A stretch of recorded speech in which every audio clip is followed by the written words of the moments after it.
አሰላሙ አለይኩም ወራህመቱላሂ ወበረካቱ። ሰላም ሰላም ሀይዋዮቼ ሁላችሁንም ሰላም ብያለሁኝ። ስራ እንዴት ይዟችኋል? አፍያ ጤና? እኔ አልሐምዱሊላህ ረብል ዓለሚን ደህና ነኝ። ሰፈሩ ጸጥ ብሏል። ፀሐይዋም ለጉድ ትነዳለች። ሱቆች በሙሉ ተዘጋግተዋል።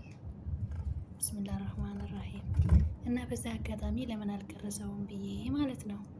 ከሀየ ሳምር ወደ ኦብሁር እየሄድን ከቀኑ 8 ሰዓት በኢትዮጵያ አቆጣጠር ማለት ነው። ከቀኑ 8 ሰዓት ከዙሁር በኋላ እየሄድን ፀሐዩ እንደምታዩት ብስሚላ ለጉድ ይነዳል። ብስሚላ ራህማን ራሂም ሰፈሩም ጸጥ ብሏል።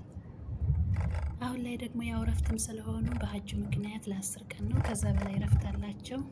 አዳሚ ያው እንኳን ረፍት አግኝተውና እንደውም እንደሆናቸው ቀን ተኝተው ሌሊት ሲሄዱ የሚያድሩትና ይህን ይመስላል። በቃ ጸጥታው ያስፈራል ማለት ነው። በቃ ጸጥ ያለ ነው። ቢስሚላ ራህማን ራሂም እና የ40 ደቂቃ መንገድ እንደምታዩት በጣም ይበራል ሹፌሩ። የ40 ደቂቃ መንገድ ማለት ነው። ልጅ እዛ ሄጄ ላመጣ ብዬ እና በዛ አጋጣሚ ለምን እየቀረስኩኝ እንትን ቪዲዮ ላይ ያላለቀውም ብዬ ማለት ነው። እና ይህንን ይመስላል። አላህ ቀዝቃዛ ያደርግልን፣ አላህ በረድ ያደርግልን። ያንኛውን ሀገር አላህ ያሳምርልን። ይሄስ ምንም አይደለም። ያንኛውን ሀገር አላህ ያሳምርልን። ዋናው ያንኛው ሀገር ሲያምር ነው። ይሄ በዛንኛው ሀገር አይነት ከምንም አይቆጠርም።